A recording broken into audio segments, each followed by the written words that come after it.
سوچ بڑی بنانا جو ہے نا، یہ تو یوں کہہ لے کہ اس کا عمر کے ساتھ کیسا کوئی تعلق نہیں ہے. ٹھیک ہے. انسان جس عمر میں ہوتا ہے اگلی زندگی کا جو ڈیوریشن ایک اس کو سمجھ آتا ہے نا. مثال کے طور پہ انسان کہتا ہے یار 60 سال کی عمر ہوگی میری.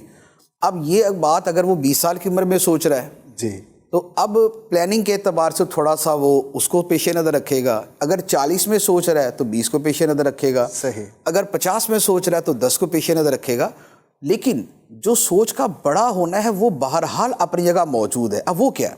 کم از کم 2 اعتبار سے تو سوچ کو بڑا کرنا بڑا آسان ہے. نمبر 1 تو یہ ہے کہ اگر بالفرض ایک آدمی کو پتہ ہے کہ 60 سال کی عمر میں اس نے فوت ہونا ہے اور وہ 59 کا ہو چکا ہے، جسٹ 1 سال باقی ہے، تو بیسٹ یہ ہے کہ وہ آخرت کے بارے میں سوچنا شروع کر دے کہ وہ سوچ اس اب دنیا کی سوچ سے بہت بڑی ہے، تو لہذا اس کے بارے میں سوچ لے. نمبر 1. نمبر 2 یہ ہے کہ اب یہ جو اس کا 1 سال ہے اس میں وہ ان نیکیوں کے بارے میں سوچے کہ جو ہمیشہ باقی رہیں گی.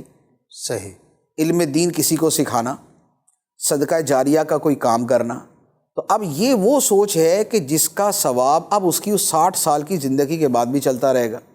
تو لہذا یہ ایک دوسرا کام ہو سکتا ہے. تیسرا یہ ہے کہ اوور آل بھی انسان ایسا کام کر کے جائے کہ جس میں کنٹینیوٹی ہو. مثال کے طور پہ ایک آدمی اگر کتاب لکھتا ہے تو اب اس کی کتاب برسوں باقی ہے. ایک آدمی اگر مسجد بناتا ہے یا مسجد کے لیے بنیاد رکھ کے چلا جاتا ہے اور اس کے بعد مسجد تعمیر ہو جاتی ہے تو یہ بھی اس کا ثواب جاری رہتا ہے.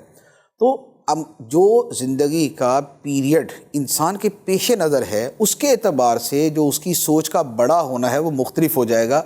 20 سال والا ہو سکتا ہے کہ اپنی زندگی میں بہت ساری سوچیں لے آئے کہ بھائی میرے پاس اگر 40 سال ہیں تو میں اتنا بڑا کام کروں گا. 40 والا اس کے اعتبار سے، 50 والا اس کے اعتبار سے، تو اپنا جو لمٹ ہے اس کو سامنے رکھتے ہوئے فیصلہ کیا جائے.